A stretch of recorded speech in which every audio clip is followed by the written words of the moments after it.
All right, ladies, welcome to the Disciple Thought Leader Retreat Masterclass.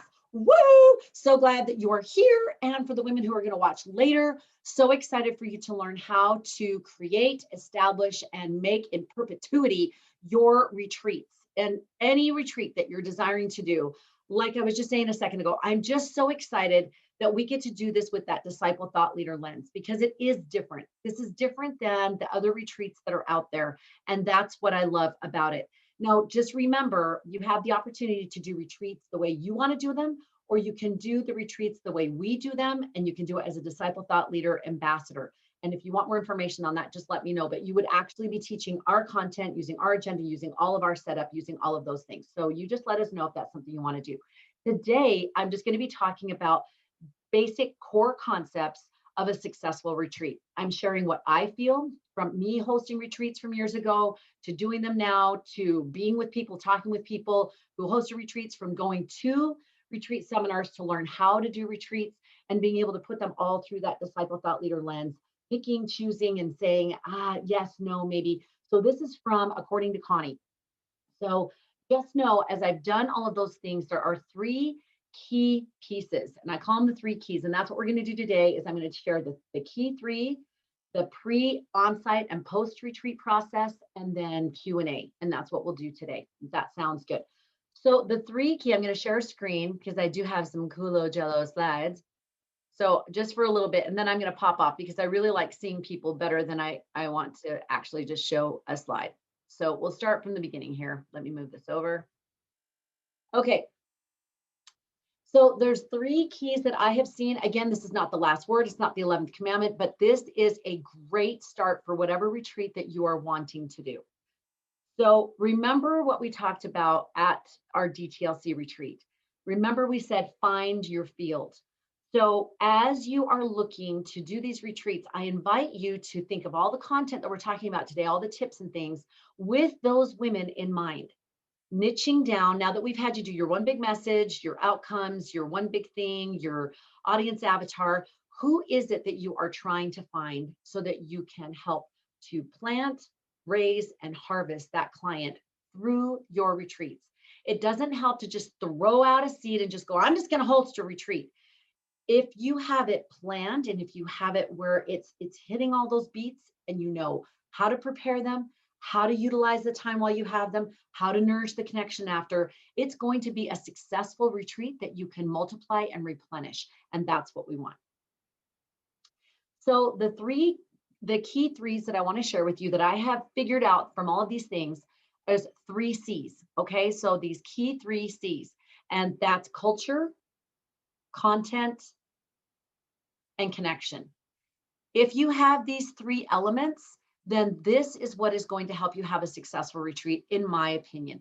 And if you don't have these pieces, or if you don't do them well, it is not going to be a successful experience. What we are creating for these women is an experience. It's not just a one hit, a one-time thing. It's an experience. And the ultimate goal in my mind is that you want them to have some kind of breakthrough. Something that it's this pressure cooker in a positive way, that you have them for a certain period of time and you're creating this experience so that it can pop them and help move them to the next level so they can up level in some way, because that's what they're going to walk away remembering and feeling and going, wow, this ultimately impacted my life so amazingly, because it was this experience. It wasn't just somebody signed up, took their money, go do your thing. It was an experience that you helped create. So let's go through this, and I'm just going to take it each piece at a time, and then feel free to ask your questions, okay? So the first thing is culture. How do you create a culture? I'm going to stop the share. How do you create a culture that is meaningful? How do you think in your mind the kind of retreat? I'm going to give you some questions in just a second. Think in your mind how you are envisioning this retreat for your women, and envision that audience avatar. Who is she? What are her pain points? How is she feeling? What is she needing? What would draw her to this retreat that would feel like, oh, yes, that is what I need? Get that picture of that woman in your mind and keep her there, because As soon as you lose sight of that, you're going to be off on strained roads for your retreat. Hang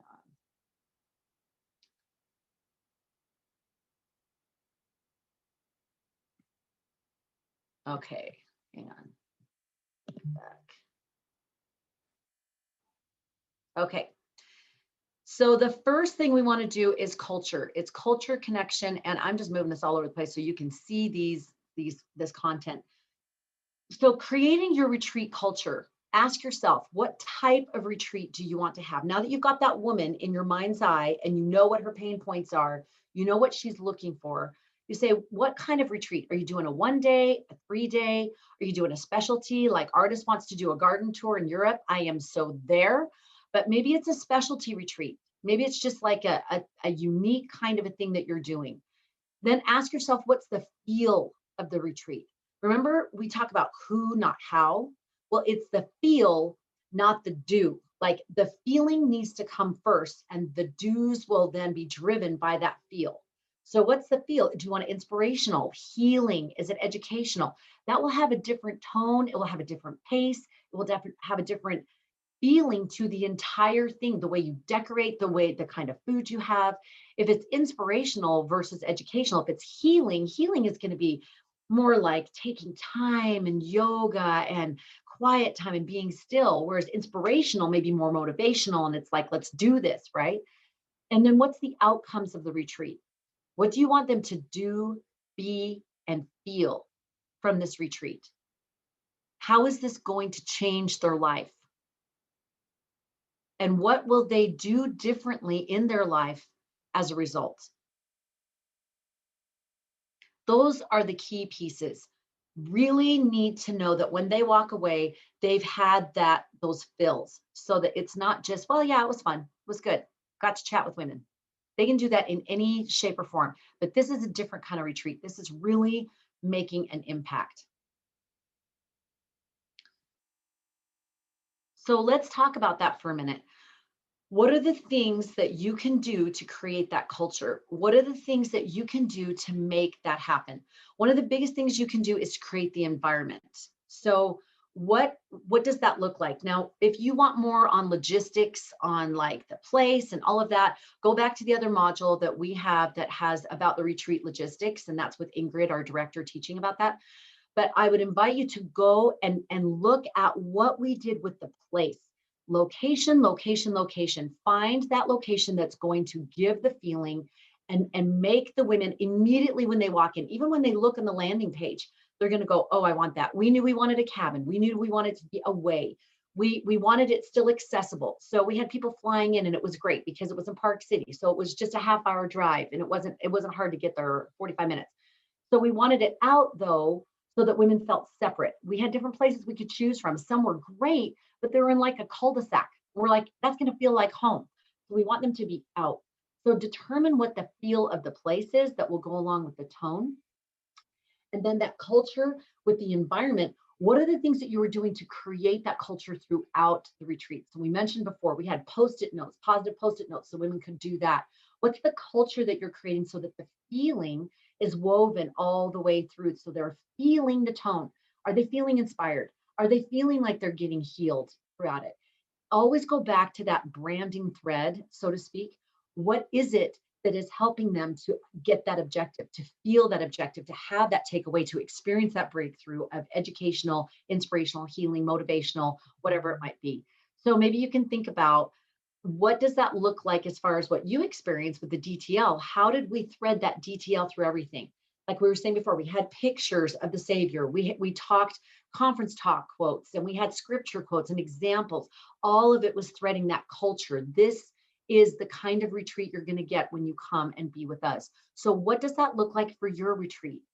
If it's healing, what does that look like for you?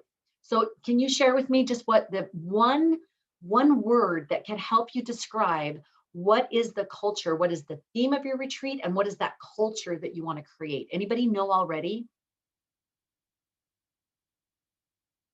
You can put it in the chat or just unmute. Mine's healing, so I want it to feel safe. The culture, I want it to feel safe there. So I encourage you to brainstorm different words that go under healing. Safe. What other words would you come up with? Comfortable, I was just thinking that. Comfortable. loving, compassion, grace.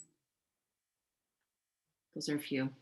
Awesome. So creating that culture. So even when you're asking questions and people are sharing, you're going to create this safe environment that they can share. And that the sharing is not going to be this obnoxious, brash kind of thing of really pumping them. It's going to be a gentle experience. It's going to be very threading them and moving them along, but not in a let's go, let's do the next thing. It's going to be very soft and very nurturing. I love that word very much so. Anybody else? Lisa or Wendy? Anybody else? I don't really know yet. I mean, I do. I know what we're going for. I actually just hung up with Laura right before this call starts. She's the one who I'm doing the retreat with, and it's at her property. Um, she's on a ranch, like in the middle of like a forest, and they're putting in a lake. This is how much money this woman has. They're they're putting in a lake and stocking it, and it's like 25 acres, and so we'll be able to hike. They have a full gym that you can play pickleball and everything on. So we'll be doing yoga every morning. So I definitely healing, because she's going to be doing some one-on-one therapies with people. You can schedule time with her while you're there. She's going to help people kind of dig down and kind of find out what it is that they need to move past, and start working on it right then and there. But I'm going to be teaching a couple of classes on finding your purpose. Not purpose like detail, but like purpose like, I want to take kind of maybe the formula that you had us do, Connie, and like breaking down words and doing your mission statement, but doing it with your patriarchal blessing. So maybe having people write down key phrases from their patriarchal blessing and come up with their motto for themselves, not business, but their motto for moving forward and getting out of their, like, I'm 45, I'm stuck, I don't know where to go, my kids are leaving home, now what? Like the now what? So for me, it will be, for Laura's side, it will be healing, my side will be purpose. But even more so, if I was going to funnel it down, it would be power in women, meaning power, women come together, we're a powerful force, and get over the cattiness and the comparing. So Laura is going to help people whittle down. In the mornings, she's going to help bring people to an equal playing field. We're all going to kind of talk about the things that we're struggling with, so it levels the playing field, like we're all struggling with something.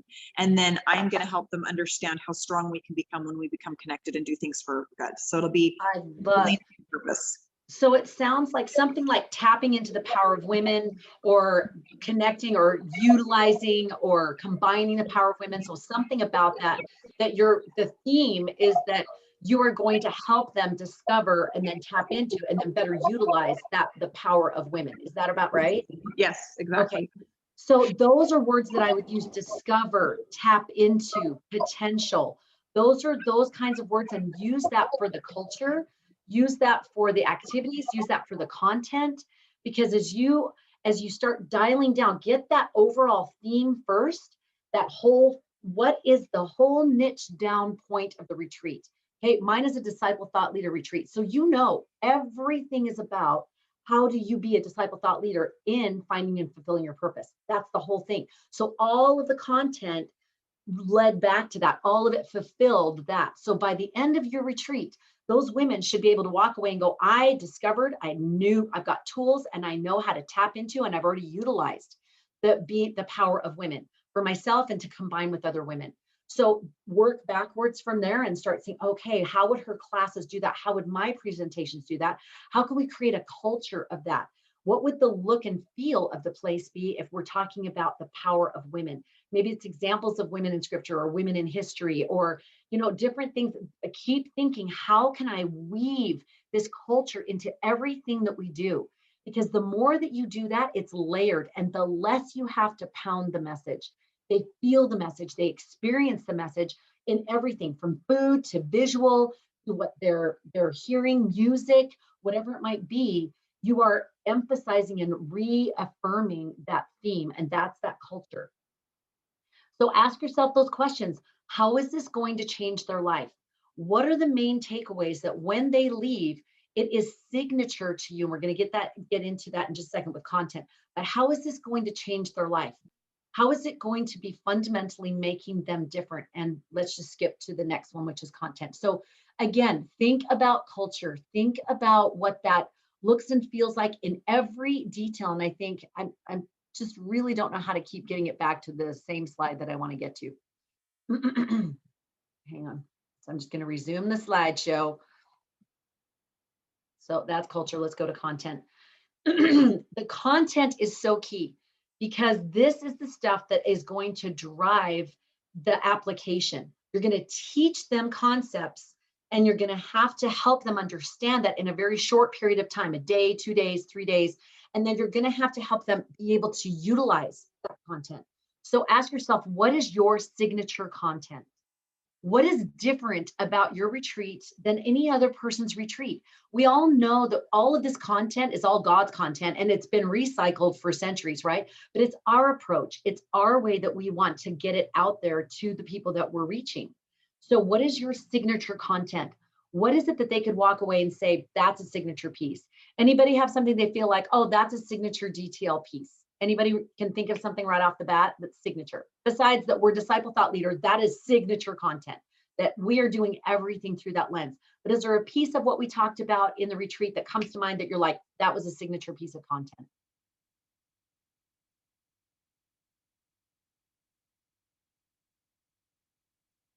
Does anything come to mind? Oh, let me look on the chat. Find your purpose. Yep. And the purpose statement, right? Where we took it and it was signature. That's a signature piece of how I do the purpose statement. Then we did for him, and that was signature piece, right? Because that's the whole theme of what we do. So for him, the one big thing, your one big message, they've talked about audience avatar, but we talked about it as far as what that looks like as a DTL, finding your field, finding the people. It's not about reaching the masses, it's about reaching the one, which is different than other retreats and other things that people are like, let's get it big, go global, right? Anything else that you can think of that was signature? The one big message, service staircase, the multiply and replenish, the way we did marketing, the Ammon principle, the Alma way, all of those pieces are all signature content. The Gather Israel, the talks by John Thorwald, the mountain, when I talked about the mountain, the base camp, the building the bridge, that's signature content. That's the way that I have chosen to get this stuff out there. So that's signature content. So does that make sense? Are you getting a sense of signature content? When people start talking about disciple thought leader, that's, oh, that's Connie's retreat, or the mountain, the building the bridges and the whatever. Oh, that's Connie's retreat. Now, it's not so we can go, that's mine. It's so that people understand that's your signature content and that's what makes your retreat different than anybody else's. That's why you want to come to this one. Because if you like that stuff, that's why you want to be a part of what we're doing. So be thinking about what it is you're doing that people would want to come and be a part of yours when they go, oh, you know what? I am so in need of healing right now. I'm going to Wendy Christensen's. I know that it's safe. I know what she's teaching is credible and it's not woo-woo and out there. I know that it's going to be a sweet, gentle experience. I'm not going to get hammered. I'm not going to be judged. And it's going to be pampering and cocooning and nurturing from start to finish. When I go to Wendy Jones retreat, I know I'm going to learn about how to work with other women and do something and fulfill a cause and make a contribution that I couldn't do on my own. I'm needing that. I'm needing that synergy with other women. They're going to know that's what they're going to get. And then how does it help them change their lives? So when they walk away, they should have some kind of breakthrough. They should have some kind of, and we'll talk about this later as that kind of ultimate goal, but they should have some kind of breakthrough. Now, it won't be maybe as dramatic as Jen Brewer, where she's sobbing right there in front of all of us, and all of us are in a circle on our knees helping her, and then having this humongous breakthrough. It may not be as dramatic as Wendy Christensen sitting there at the table in tears in a smaller 1 in 3 group where she's having this epiphany breakthrough.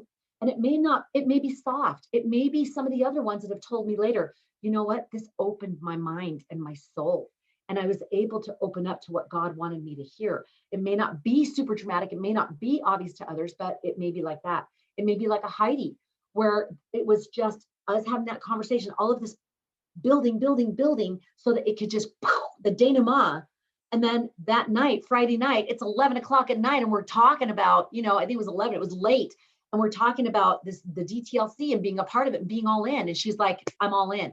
And the next morning I see her and her countenance is completely shifted. So it may be that kind of a breakthrough. So what is it that will help them change their lives then and later? And then what makes it engaging? The content needs to be engaging all the way through. So not just these big pieces, but all the way through. And I'm going to stop share for a second so I can see your cute faces more fully. So consider, what can I do to make my content engaging? So go back to the signature content. Now, I encourage you to use some kind of handbook, guidebook, playbook, whatever you want to call it, but have something that has your content all written down. Now, you can have it in a booklet, you can have it in a binder, you can have it in a handout, whatever works for you, but have something tangible that they can take home. Another beautiful thing about this is you can put all the content that you want to give them, but that you do not have time to go through. So you're going to have to pick pieces that you feel like this is the most important thing. You can choose to do one major thing and just keep that theme all weekend and really go deep. Or you can do more of a buffet. I've got this main theme, but here's 3 to 5 things that I want you to know about it during the weekend. Does that make sense? So figure out what's better for your content and what's better for you in presenting that content. What's more energy rich for you? Now, if you have a bunch of different topics, like Wendy's going to bring in speakers, so that Wendy Jones, so that she can have other people who are going to be talking about these things, especially if it's pieces of the thing that you're not specifically expert in. That's a great idea. So for example, my friend Wendy Paul, you see her on Instagram on Studio 5. She's a chef. She loves to do cooking and things like that. Well, she connected with a gal who does fitness, and she does total fitness retreats. It's all about fitness, all about it. But Wendy comes in and does the food piece because those two so go together. But this gal in the fitness does not want to do all of the food piece. So she hires Wendy to come in, and then they do the retreat together. And that's a lot of what some of you are wanting to do, is do a retreat together. So the expert pieces are provided by somebody else. Then it's just coordinating the lineup and all of those things. So you don't have to prepare that yourself. I would invite you to invite them to put their information into a retreat book so that the people can have the information later. Some kind of something, a download, a handout, whatever. And that's awesome because then the women can have it later and then they can go back to who was it that was doing that. Yeah. Okay, so in that booklet, that's what my question was to you yesterday. Is it going to be too muddled to do a, we call it the sister project retreat or whatever, and it has my logos on it, and it's definitely got kind of my kind of vibe on it? Because for sure your detail retreat was very has a Connie flavor to it. Oh yeah. It's going to be too muddied if we're letting other people, some of the speakers, maybe interject their kind of stuff, like maybe worksheets within the workbook so that people can write down what they're learning from that particular speaker. Is that going to be too much, or is that okay to do? It's completely up to you. If it were me, I would have my own thing, and then I would have their handouts that they provided and they could bring. So if they want to have their own thing, they're not like, hey, I want to be part of your sister project and I'm an expert and I'm just going to make it a part of your sister project stuff. If they're like, I have my separate thing and I'm coming up and I'm doing a presentation as sort of a favor to you, but I want to lead people to me, then I would definitely have them provide their own content and they hand that out when they're speaking. That would be my thing. But you could decide if you want in here to address that content piece. So for example, if the fitness lady had Wendy Paul come up, she could still in her booklet say, you need to have the chef piece, you need to have the blah, blah, blah. And the person that I'm referring you to is Wendy Paul, and have her contact information in there. If you wanted to, you could totally do that. But if you want it to be more evergreen, you're like, I'm going to choose different speakers all the time. I don't have someone who is like, I want to be on board and be like, a partner with this or a JV or whatever, then I would just have them hand out their own stuff. And I think that keeps it really clean. And it is a thing to consider. We're going to get into that in a little bit. After we do these 3 pieces, I'm going to talk about roles and responsibilities when you're hosting one with different people. So we'll talk about that in a second. But just know, make sure your content is really clear, that it supports the theme. every time you look at your content, go, how is this supporting the theme? How is this supporting the takeaway? What's the takeaways I'm giving to these women so that when they leave, it's pounded into them, disciple thought leader, disciple thought leader. And this is how you do disciple thought leader. When we're doing marketing, I'm talking about doing it as a disciple thought leader. You do it the Alma way, the Alma way. This is how you're going to do it this way. So that branding, that theme, that overall message that you have for your retreat is repeated and repeated and repeated, so that when they leave, they remember what was significant about that retreat. Oh, it was a disciple thought leader retreat, right? It wasn't just, oh, it was really fun and we had a lot of good food. So the why are we doing everything that we're doing for the retreat? It should come back and fulfill that objective. And if it doesn't, toss it, because it's not going to move them forward. So again, I invite you to do some kind of written content. You can do it any way you want to, whatever that looks like for you. And also it helps you not feel rushed and not have to feel like you got to cover everything in the weekend, because they're going to feel fire hosed. And especially for a gentle weekend or a gentle healing thing, you don't want to wash them over with all kinds of stuff that they've got to process when they're actually there just to get things out, right? And probably process things that they already have that they're trying to get out. You're just giving them some simple, very specific precision tools to help them to be able to get that out. So again, it goes back to those initial questions about the kind of retreat you want to have. Is it that move and groove, or is it that it is gentle and healing and peaceful and be still? Interactive, make sure that it is engaging. And that means interactive, that means variety, that means it is not just stand and deliver. Don't just stand and talk at them all the time, all weekend, all day. Have it be interactive, have it be moving around. When we do our retreats, I would teach for about 20, 30 minutes. Ideally, I would teach, because it depended on in my teaching if I asked thought-provoking questions. So you can do a variety of things. Ask thought-provoking questions. Ask them to ponder questions where they stop and they just ponder for a couple of minutes. Ask them to do a buddy share where they can just, I pondered and now I'm just going to share it with the person next to me. We did one-on-one and one-on-three coaching so that people could do one-on-one for a bit. They could do one-on-three at tables. They could go and have ponder time. We didn't do as much of that as I'd like, and I really encourage that. But you choose different ways. We did hot seats. So we'd have someone who would be the focal person and we'd apply it to that person so everybody else is learning at the same time. Lots of different ways to shake it up. But I invite you to do it about every 3 to 5, maybe 8 minutes. You want to add something. People are going to check out. If they're at a retreat, it's the afternoon. They're going to start checking out. So something, have them do a little exercise in the workbook, have them do some thoughtful questions, have them do something. And when you're speaking with your content, be sure to ask questions. So when I'm asking about a scripture, I'll say, there's a beautiful scripture that God uses for the umbrella of everything he does. It's an old seminary scripture. Anyone remember that? Anyone know what it is? It starts with, for behold, my work. You got it already? My work and my glory. Like, do you see how you're already, like, people were looking down and they're writing right now, but then they pop up. It's a question. Your mind naturally wants to get the answer or give it to you. So that's a great thing to do. It's something you know, and you could read it, but if it's a gimme, it's a commonality, then have them answer it. Have them teach it. Have them be the ones that do the information so that it's the less teaching for you and they're teaching themselves. And that's a really key piece.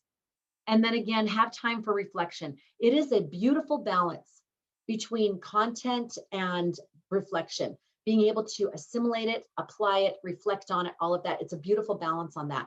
So you want to be like maybe 20, 30 minutes of teaching and then maybe 20, 30 minutes of them doing some activity or something. Again, you play with it. Could be 45 minutes, could be 15 minutes. It depends on what your content is, but kind of think of it in chewable chunks. Chunk it where you're teaching a concept. You've got to give them something for the grist mill, something that they can chew on, and then applying it, thinking through it. What do I do with that? What does that look like for me? And then sharing it, having some way that they can share it, verbalize it, engage with it, do something with it so that it becomes a part of them. Does that make sense? Okay, any questions on content? All right, then let's go to share screen. We'll go to the next one. Slideshow, resume. We'll go to connection, because Tony Stark, Marvel, because we're connected. I love that one. Connection. This is such a key piece. And this is what they're really paying for in the retreat, the thing they can't get anywhere else. They can read a guidebook, they can look at slides, they can get content all day long. But this connection is the huge piece of a retreat. How do you connect them to you? How do you connect them to making sure that they feel like, I really feel like she knows what she's talking about. I feel like she loves and cares about me. I feel like she wants me to succeed. I feel like she really wants me to get this and be a part of this and that I'm included. How do you connect them to each other? Giving them opportunity. It's so amazing to me. We did an online retreat, and then one of the gals that was at the online retreat came to the March retreat, the on-site retreat, and she was like night and day difference. And she's a very engaged learner. She was like night and day difference, because once I came to the retreat, I felt the energy, the people, I felt connected, I felt bonded. So how do you connect them to each other? And you can do it on an online retreat, but I personally, the on-site is just hands down better. How do you connect them to each other? So we had the positive post-it notes. We had meal times. Now there's other people who do it differently. I'm part of a big upscale, like, what do you call it? This group, the coaching group. And she has them just go break off for meals. Like, it's not even included, and they just go off and do their thing and let everybody go and pair up how they want to pair up and whatever. So you can do it like that. I personally we looked for a place that had a table that could sit all 12 of us, so that we could all be in the mix.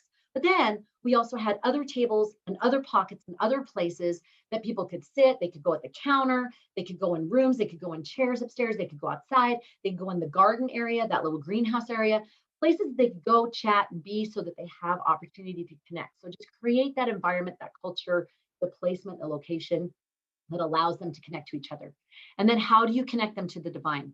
You have the disciple thought leader lens, and I invite you, in whatever kind of retreat you do, to make that a thread, make that a significant system and a signature system for you, that you connect them to the divine.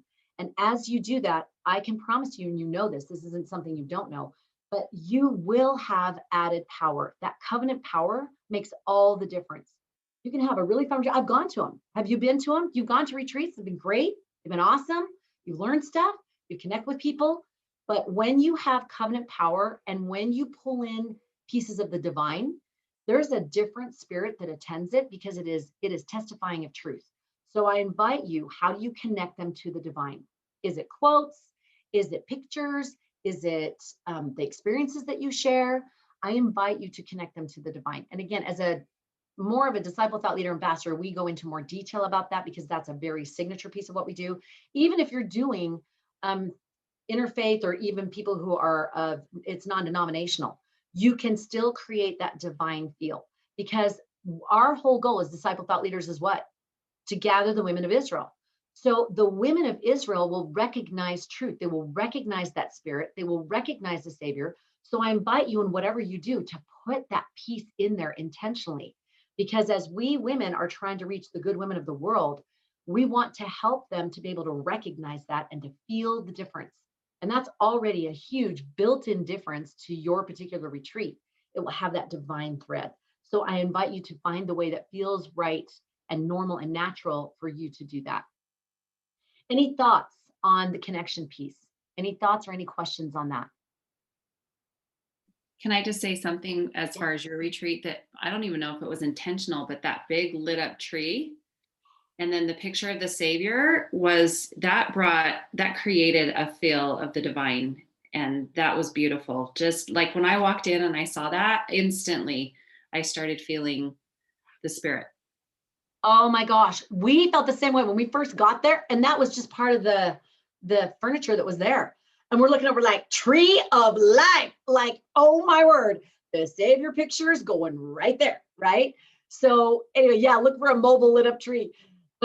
That is actually worth bringing in things that will be signature for you, right? And being able to have that piece, because you remembered that. Thank goodness they already had it there. We didn't have to tote it and haul it in Lamira's minivan.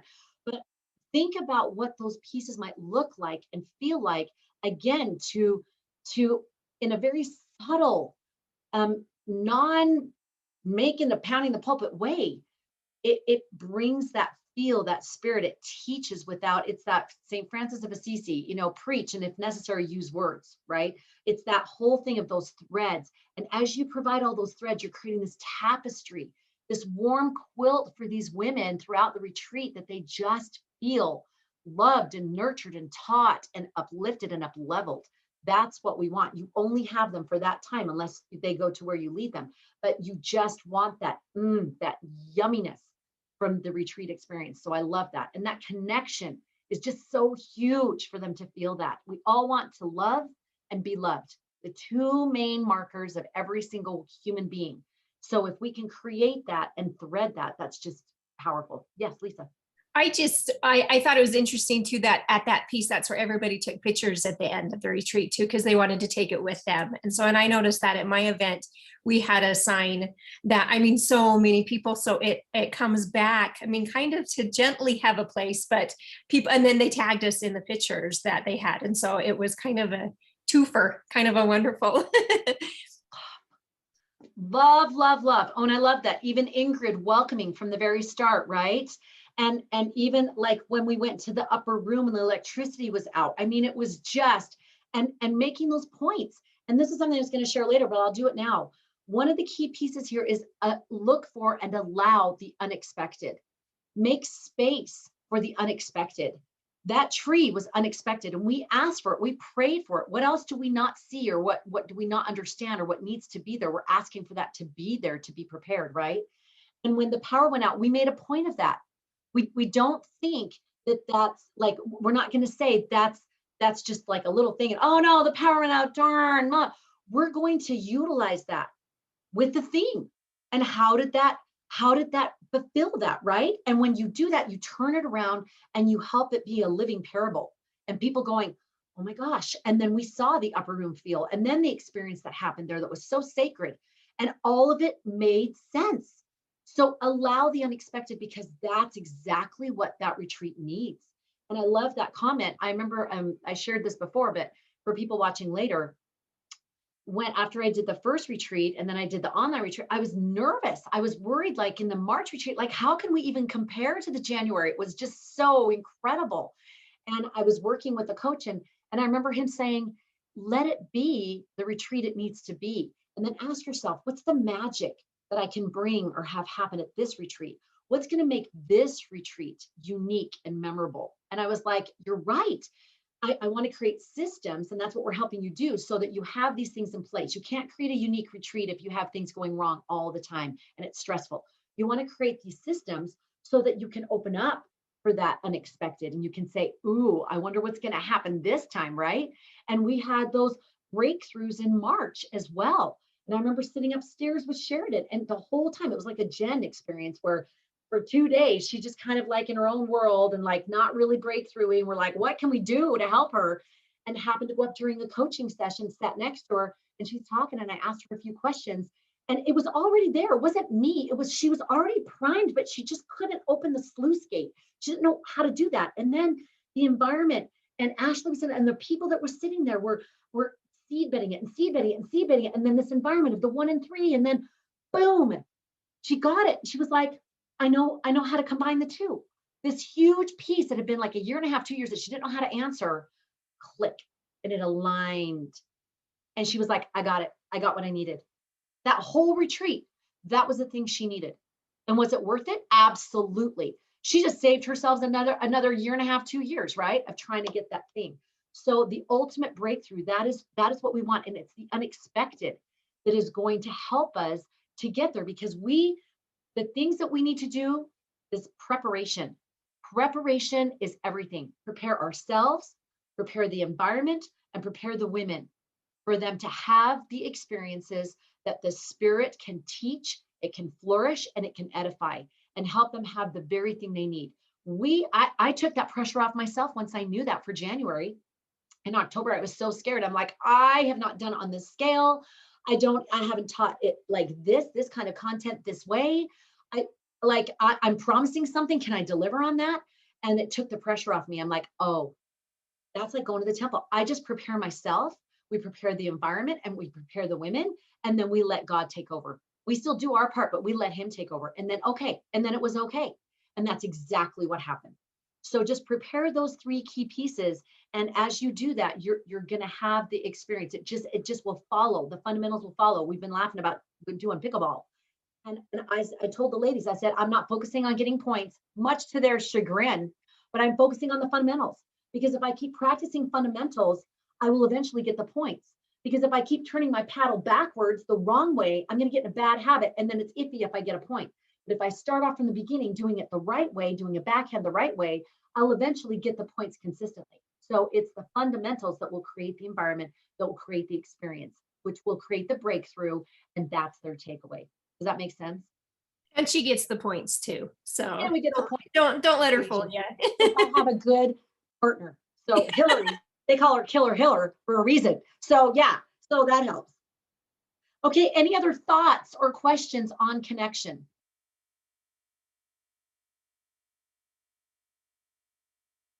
Good. And then I didn't stop and say any questions, I think, on content. Any questions or thoughts on content?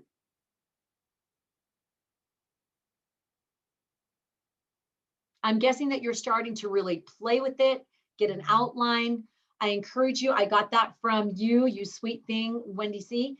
I would encourage you to make that outline. And again, your best stuff, your best juicy stuff, the most life-changing takeaway stuff, barf it all out, and then go back and clean it up and say, okay, these are the key pieces that I want to teach. And then pare it down even more. This is the part of this key piece that I want to teach.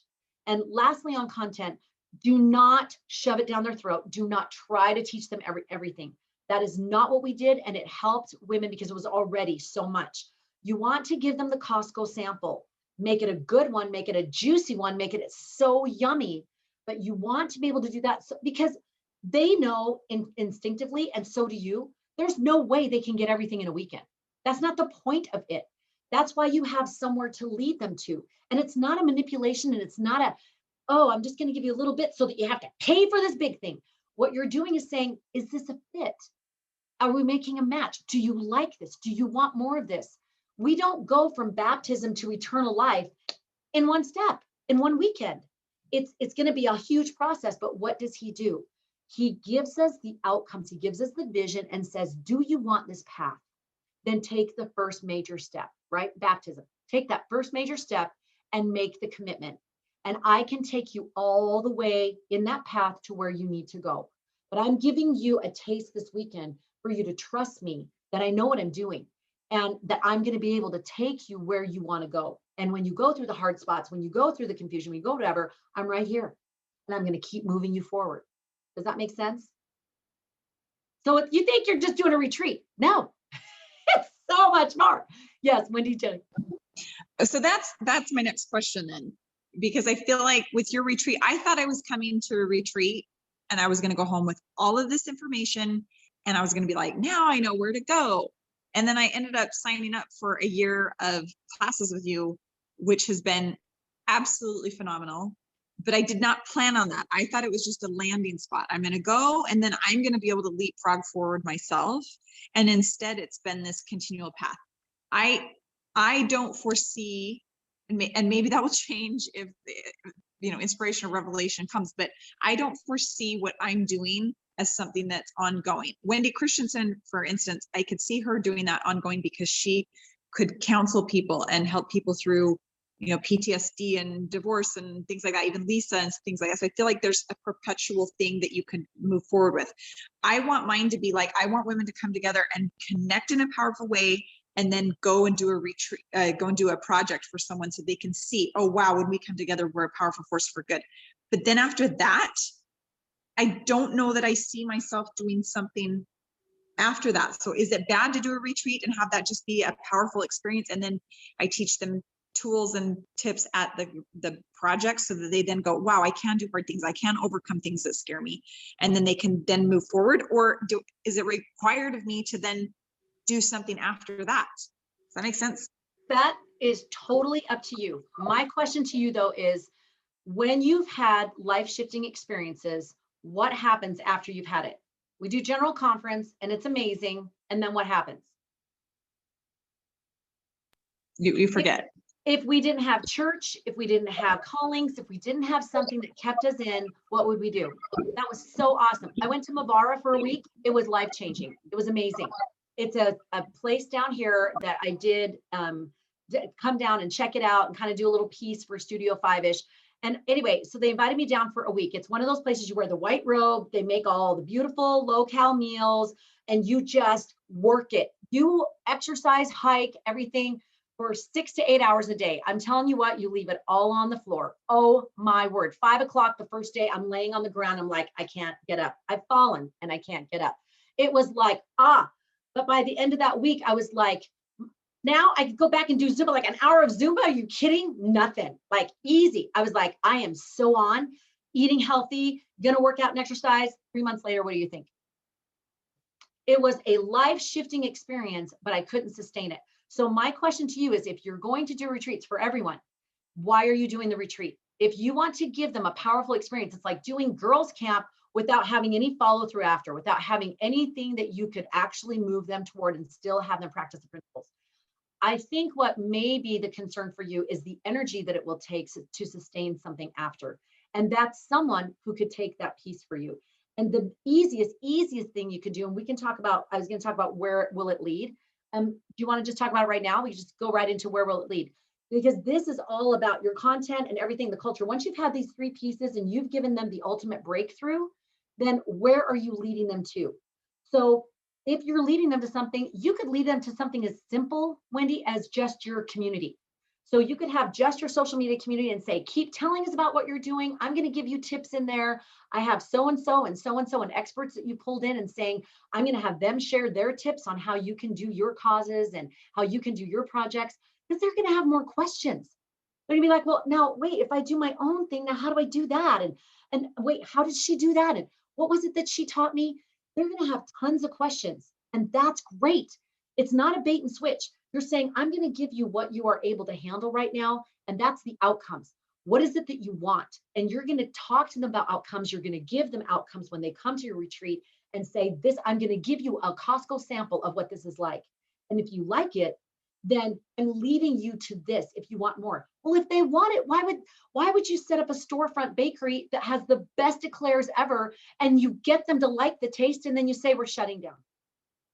They'd be like, I want it. That's how I feel when I go into Costco and they get me to love something and then they don't carry it anymore. I'm like, you dogs, because now I dream about that taste. Like, what the heck? So think about what's doable for you to lead them to. And bottom line, your social media community. Just make that a bottom line. Come join me there and I'm going to connect with you there. A next step would be maybe a paid community if you were going to teach really specific things, or it would be more of like, I got master classes each month. Come and join me. I'm going to teach you a new thing, like you did with the power tool things, and charging a price, because you're going to use that money for what? To go into your sister projects. And those women are going to feel so good. I'm learning a skill, and this money is going to go help this woman in this project. Even if I'm not a part of it, it's like me helping. I donate to Charity Water every month. I don't know where that water's going, but I love knowing that I am helping someone in some third world country get clean water today. And believe me, I feel it when I turn on my faucet. I'm not kidding. There's so many times I run my water and I'm thinking about those kids that have these huge parasites because they don't have clean water.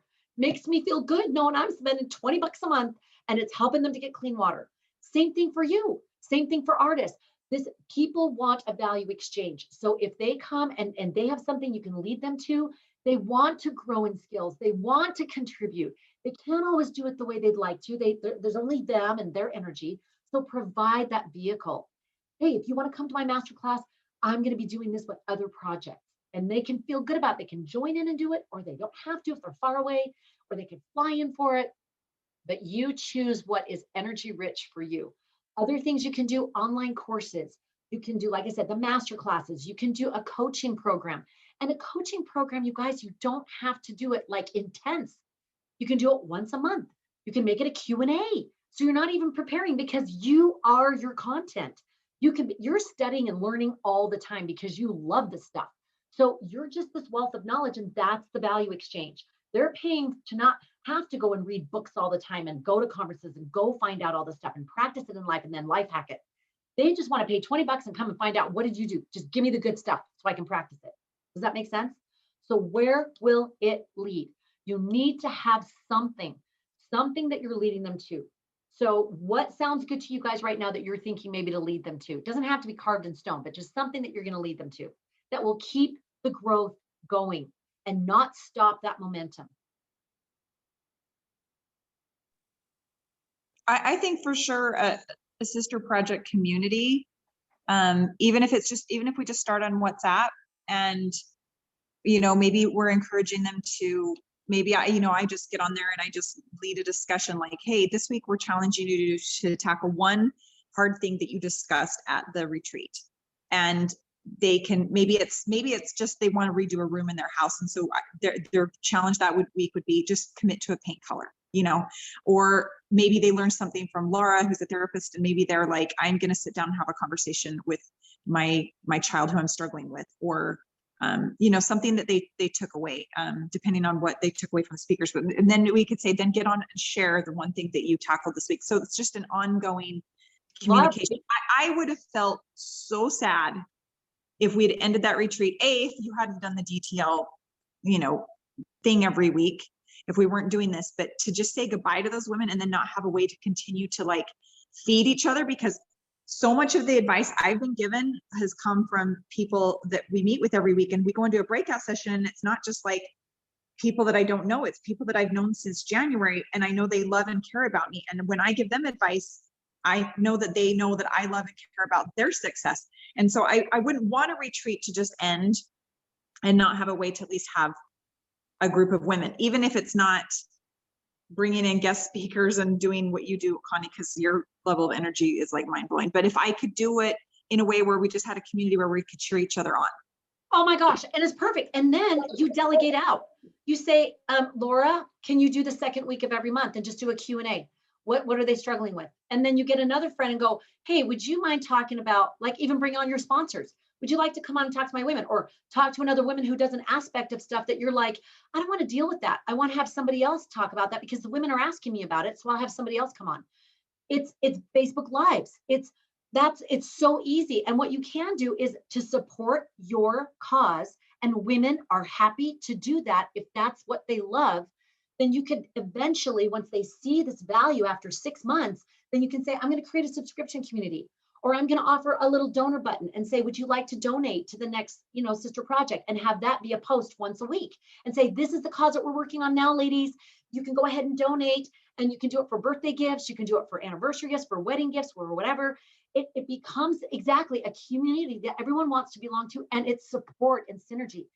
I would die on the vine if I had to be the only content every week. Wonder what, it'd be boring, and it would be one facet. It would be just one narrow-mindedness. The whole point of having other women in the DTLC is so that it's this multifaceted diamond, and that you can pull and get what you need, and we all do it in turn.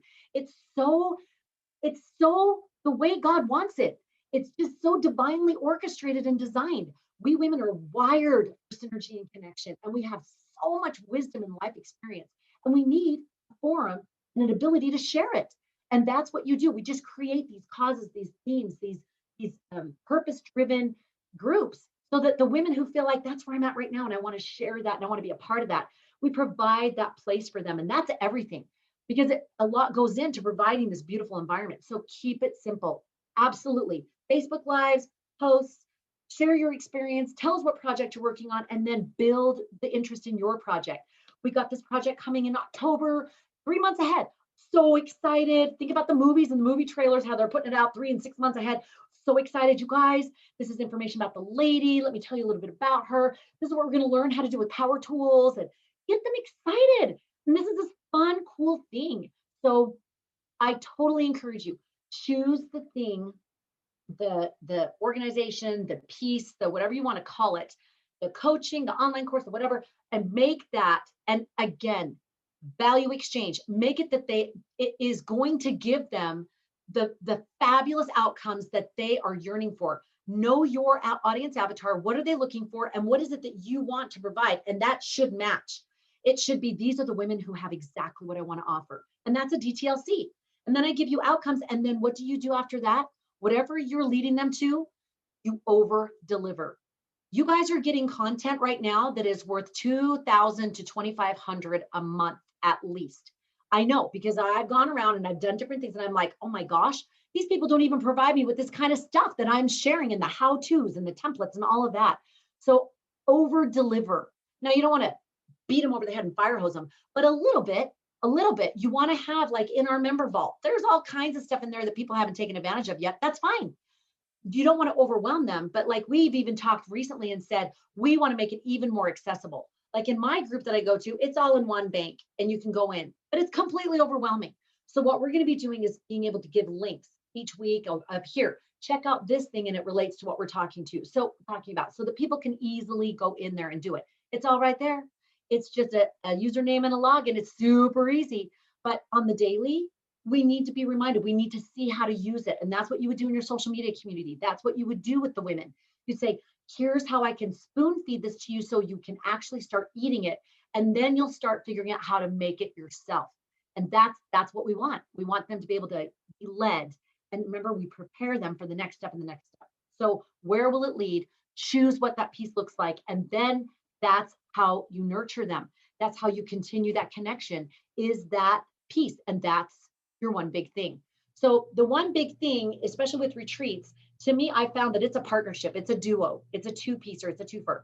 It's the retreat is to help them get the Costco sample of what you want to do with them on the long term. That's going to take a long term, that they don't want to know it's going to take a long term until they've actually tried it. I don't want to know how good some of those Costco things are, but then I sample it and I'm like, true fruit, I am yours forever. So I don't have a problem with it after that, getting those bags and bags of true fruit. So because I want it, I like it. No one's making me do it. This is something I hadn't known and I've discovered and I want it. So think about that. Where will it lead? Again, that value exchange, just make it off the charts, over deliver. Any other questions on that? And we're going to go to the next thing. Go ahead, Wendy C. So I'm just wondering, and Lisa, I don't know if you have any input, but as she was talking, I was thinking, so Lisa and Heidi and I are going to do a retreat, and we're going to each share our own components and in just the healing process and helping.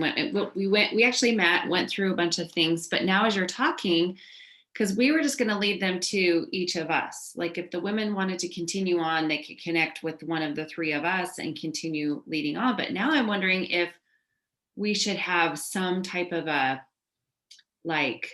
place where these women afterwards can still connect together, not just individually with the three of us. Does that make sense?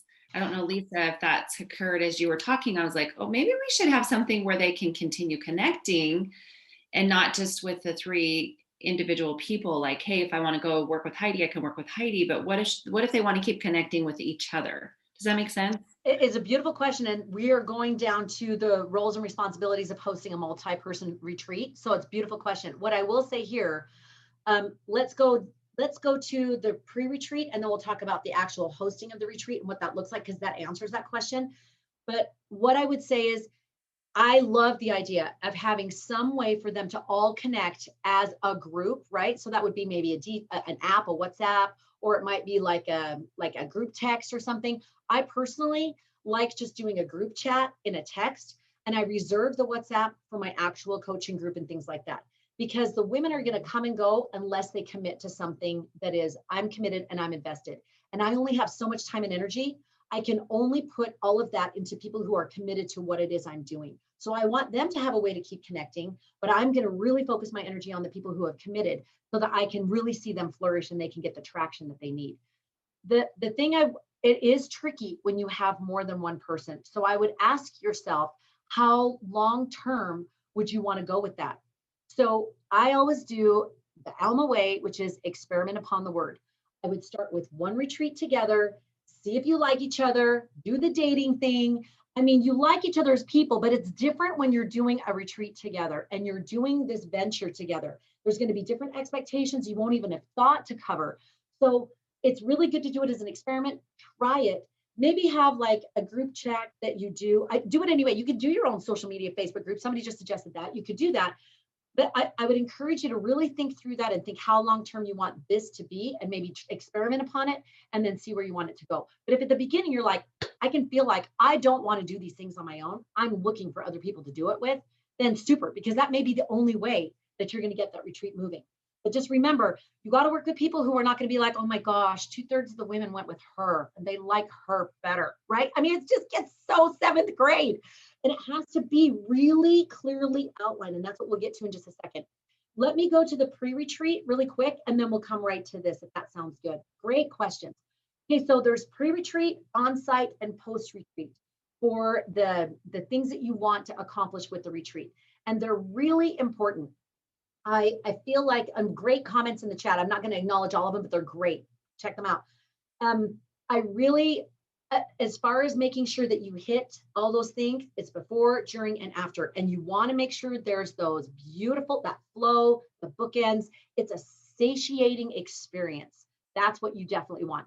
So for pre-retreat, we still do those 3 things: culture, content, and connection. Okay. And again, this is according to Connie. So culture is pre-frame.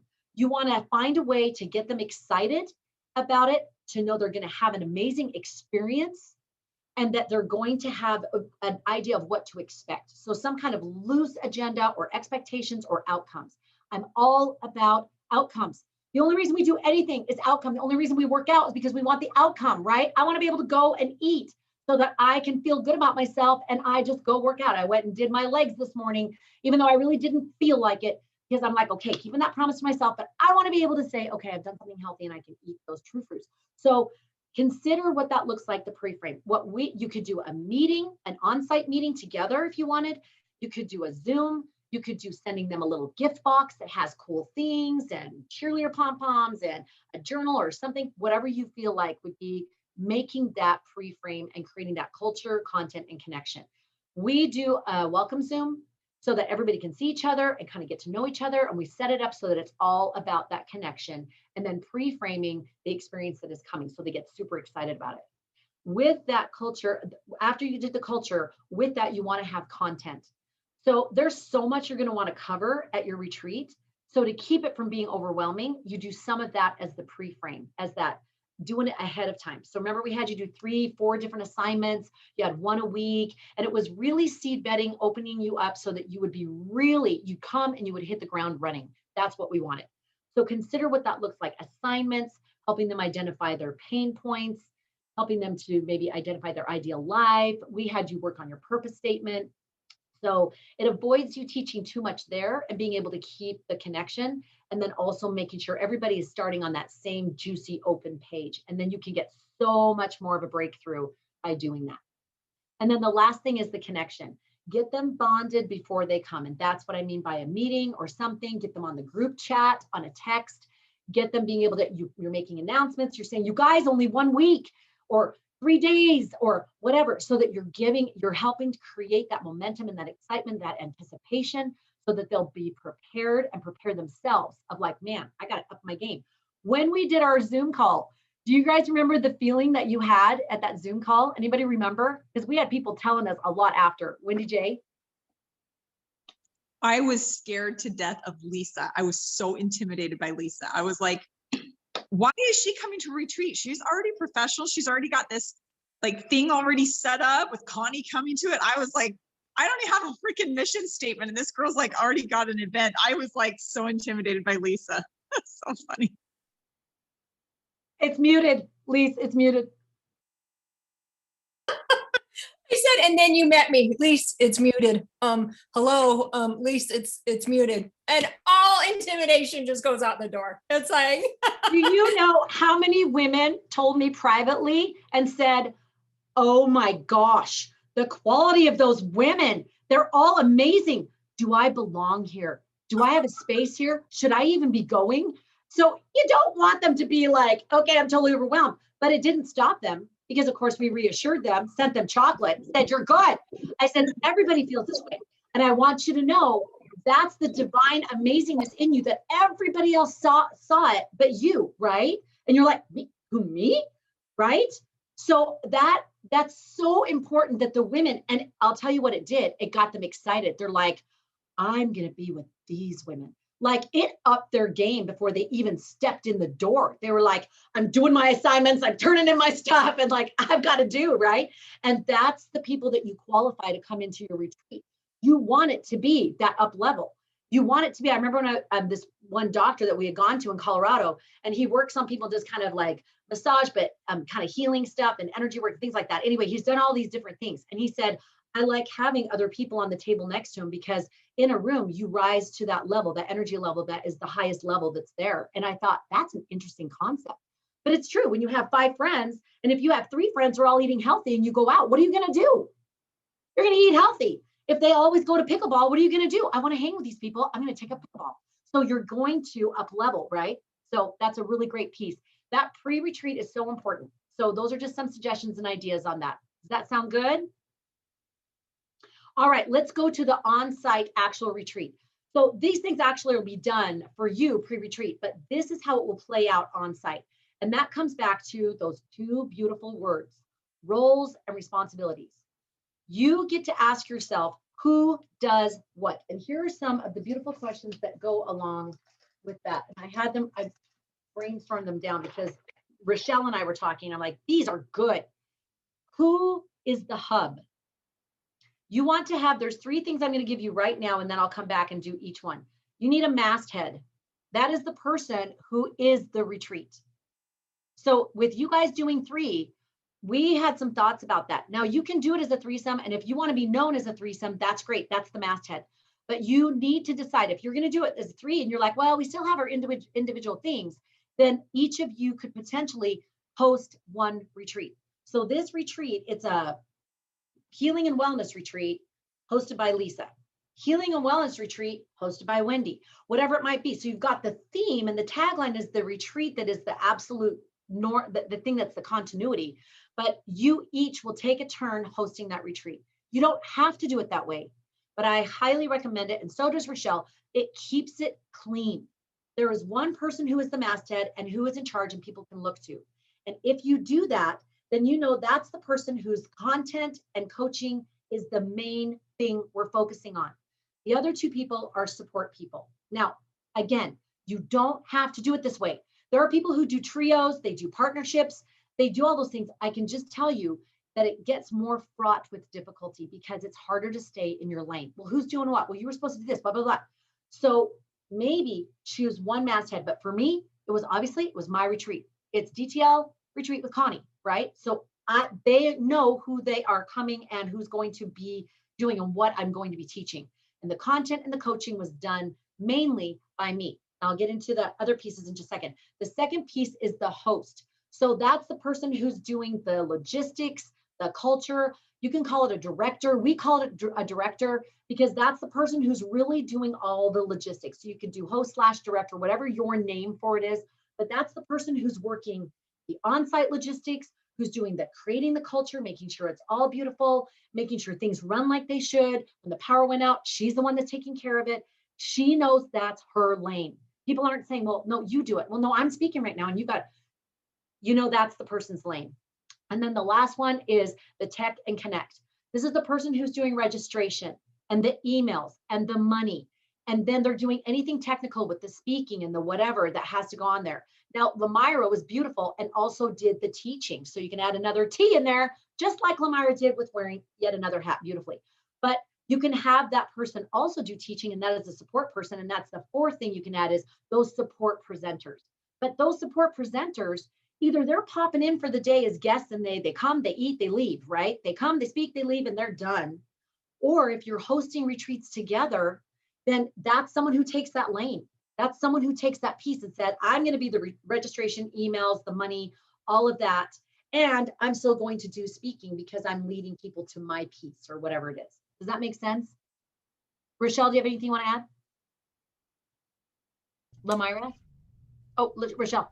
No, I was just gonna say it seems like, oh, that's just like so many parts and pieces and moving pieces, but the reality is really when you have that predefined, and like Connie said, just to reiterate, you can wear 2 hats, but you got to know which seat you are in on the bus, right? Like who's driving the bus, who are the supporting roles, and so that's really having a couple people tag team up is beautiful. It's great, but still somebody has to own, and be accountable for the theme, for the overall feel, for the overall culture, for the overall experience.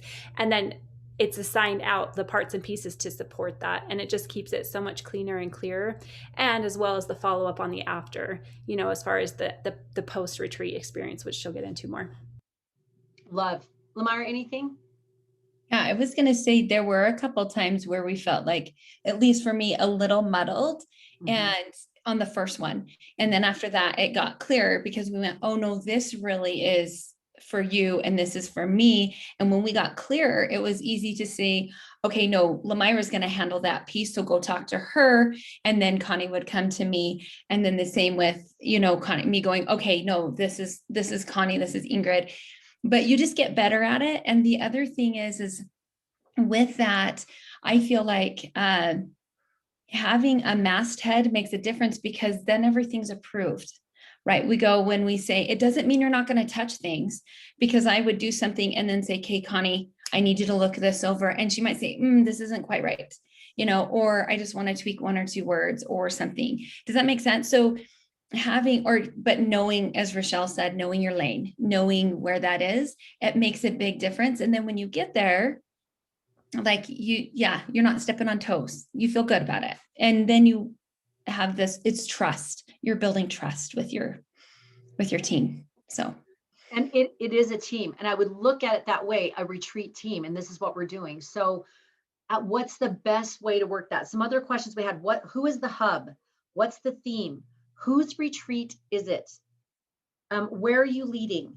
How are the messages building on each other? So if you have 3 different messages, how are they dovetailing? How are they building on each other? So if you're having a healing retreat, it should be 3 different pieces. And then how does it build on each one? And they can see the need. Oh, I'm clearing out on this one. Oh, I'm learning tools on this one. Oh, I'm making my vision and my plan on this one, right? So they see the need for each of those pieces. Ideally, they'll want each of the 3 things that you are leading them to, but they're just not going to probably do all 3 things right then. They're going to start with one that is resonating with them right now.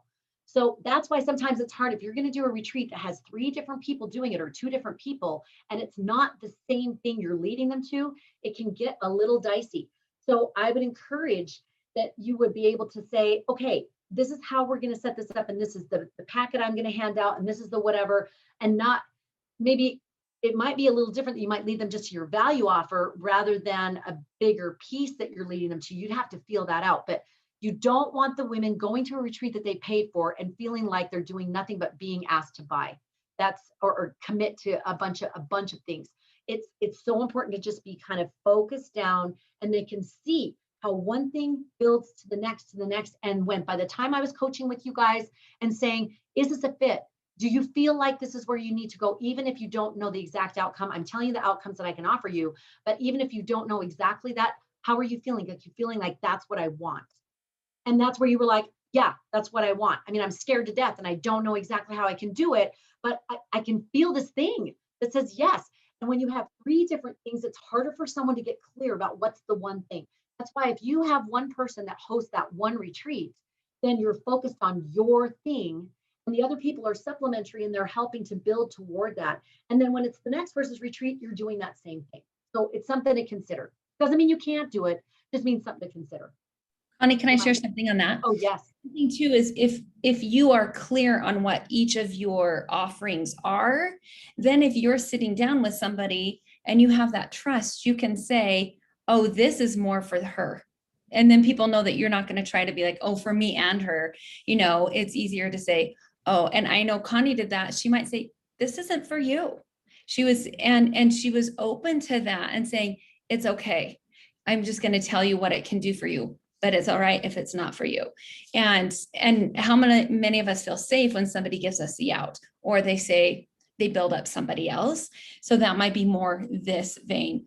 So that builds that too, but that's just a thought there. Love that. Hey, darling, that's exactly right. And I think you really are, if you move forward in this, again, this is not a one-off. If you're going to do a retreat, you want to make this, I'm going to do 3 retreats this year or 2 retreats this year. It's not a one-off. And in doing that, then you're going to look for a team. Who is it that I can do this with? Either someone that you're hiring or volunteering or whatever, and you're compensating them some other way, or it's a team that you're like, this is my retreat team, right? We started with Lamira and I and Ingrid. Okay, so 3 people, but it was already her and I, Lamira and I. So we just added in that retreat piece of the logistics, but we knew we were going to be doing all the hats together. And it was fun. It was joyful. It was wonderful. A little bit stressful, but it was so good, right? Finding our way. So think about that, creating that team. Now, I will say one more thing about the team, and if Lamira is able to come on, I want her to share, but choose the people that will not only who attend your retreat, but the people who will help you on your team that will embody your message. So Lamira, I just thought if you could share for a quick second about being in Montana and how they qualified their employees when you were telling me that. Do you mind sharing? Not at all. So I went to this all-inclusive lodge, and they included everything from catering to laundry. We had our own cabin, and everybody we met from the time we met, I was thinking of our retreat. When we pulled up, there was somebody strumming his guitar. It was, it's a Western, and he greeted us and said, okay, now what's your name? Okay, I'm going to go ahead and call up to the front office. They'll know you're coming. So when we came up and registered, they had our packet, they had it ready to go. Every single person except one was smiling, greeted us. What's your name? What are your kids' names? Where, and we could get to know them. I felt like I got to know so many people on a personal level. And I went on a hike one morning with a gal, and I said, my sister-in-law and I asked her, you guys are all so friendly and nice. And these are young college students, some of them, and some are older. And she said, oh, we are screened and pre-screened. And we are told that there's a certain culture here, an environment. And if you don't fit that, you may not be invited back next year to be on this team. And the one person who didn't, several of us noticed, and we're like, she never smiled at us. She never said hello. And she was even a key piece in something there. And I went, that's odd, where everybody else was like, how can I help you? How can I serve? And I immediately went, I want to go back. So I looked at the cost and that kind of thing. And I thought I would do everything I could to try to get back there, because of how, even the grounds crew, the guys weeding the garden, were like, hey, can I get that for you? They would open doors, and you're just like, wow, it's a culture. They all wanted to be there. And most of them had gone there as kids, and they went back to be interviewed because they wanted it. That's what that looks like. Can you feel that? Like, because of that culture? And why are we doing a reunion retreat this weekend? Because we want that feeling again. We want to connect again. We want to be together again. We want that spiritual up level and igniting and connecting and the bonding and the rubbing shoulders with these quality of people. So when you look at your team and the people that you invite to the retreat, there was a couple of people I was thinking about inviting to a retreat, but I'm like, I don't think this is a time for them. Very brash and loud. And I think that this could really benefit them. I just don't think it's the right time for them.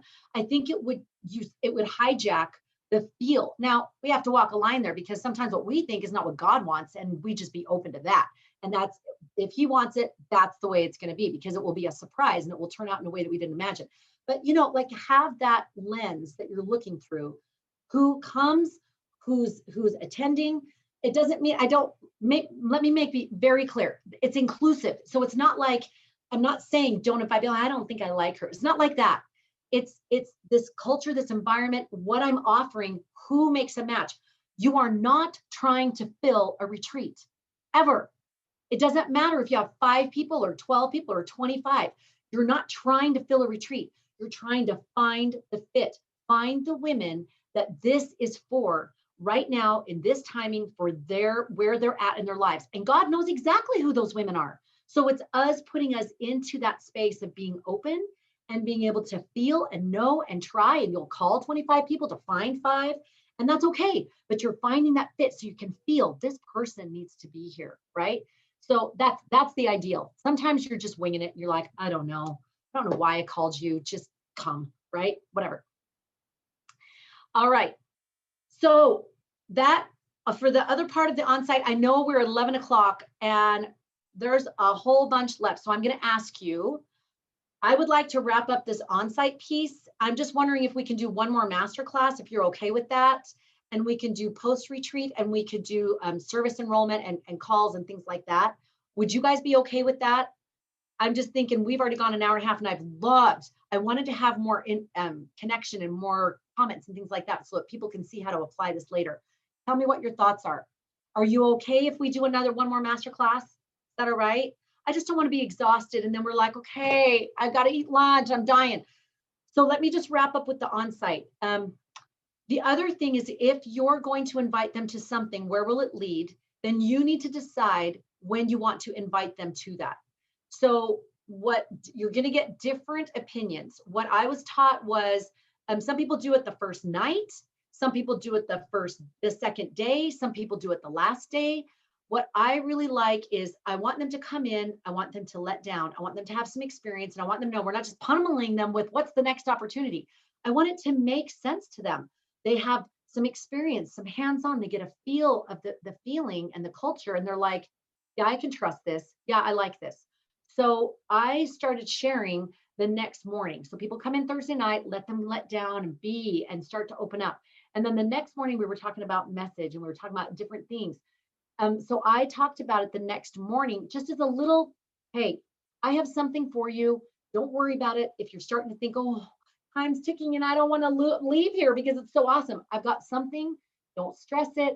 I'll share more about it. If you want some information on it, I've got it. It was very much a service offer.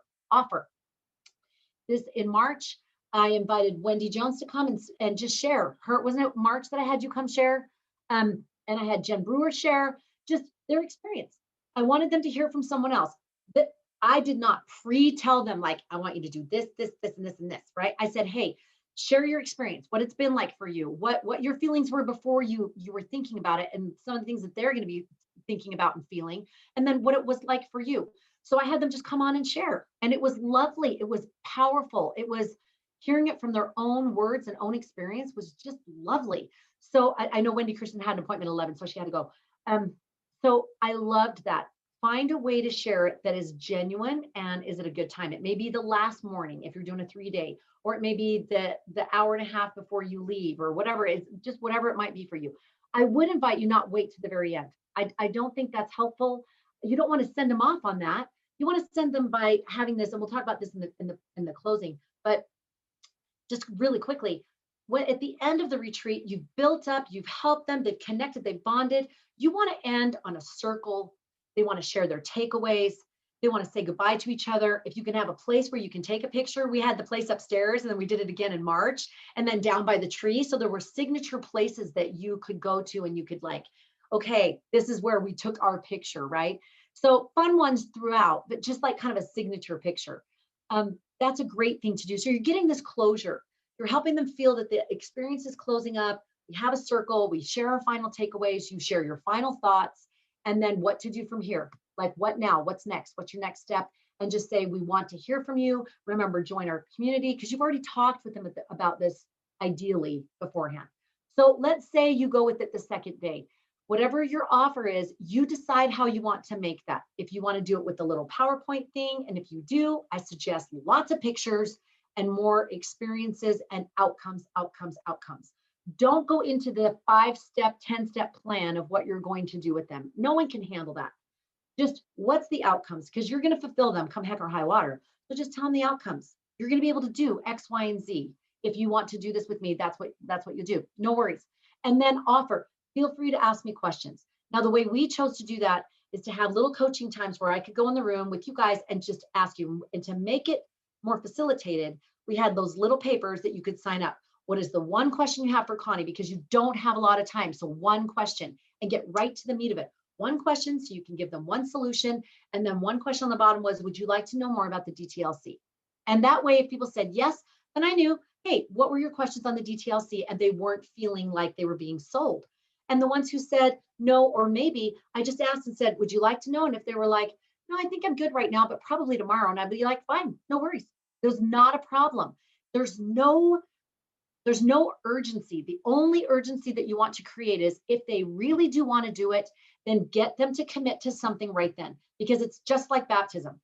Missionaries commit you right then. They don't go, well, think about it for a couple of weeks and then we'll come back and revisit this conversation. When a missionary feels, and I've been there, when you feel the spirit and you're like, whoa, and you can feel that they're ready and you're like, what's your thoughts and feelings? Are like, I want it. I want to be baptized. Then you say, okay, what's the next step? What's the date? When are we doing this? What else do you need to do in order to be prepared, right? Because what happens as soon as they leave your presence? Adversaries all over that, right? Now, that being said, and we're going to talk about this when we talk about enrollment. When I talk to women, I did not say, you have to sign up right now, right? No. I said to them, think about it. Go ahead. If it's not sitting right with you, I need you to feel it. But it is, I need to hear back by Monday, right? It wasn't going to go on for 6 weeks. I needed to hear back because we were starting the DTLC that next Wednesday. And it's good to give some urgency because why? They will make a decision. They will make it a priority. The women were fasting on Sunday. We were fasting on Sunday for them. They will fast, they will pray, they will talk to their husbands and have that difficult conversation that they don't want to have, but they'll do it because they know they've got a timeline, they've got a deadline. God does that with us too. So this is an important piece. You want to give them something and give them something special. They get it at that price. They get to come into that thing at that time. They get it for that special thing because they've already invested in that retreat and they got a yummy discount. Everybody got a 50% discount because they were there at the retreat. They've already invested. I know I can commit to them. I've been with them for 3 days. I know their caliber and their personality. I'm like, I can work with you. I want to work with you. So it's a win-win. We're qualifying each other and you're giving them a good boost and a reason to be able to do it, that discount, and a timeline and an urgency for them to be able to make that decision. And if they said no, I was like, full beans, no worries. And what happened after? We've had 2, 3 women who have come in that to the DTLC after, because it took time for them to be able to either see the need or they were like, I want to wrap things up. There was one that was like, I know I want to do this. I want to do it in May or June. I've got to wrap these pieces up. And I knew her and I was like, you got it. I knew that that's what she needed. And that's what I appreciate. I like when someone respects and says, I know you know yourself and I respect your pace and your rhythm. And I was like, okay, you got it. And what did she do? She's in it now in June. That's her whole plan.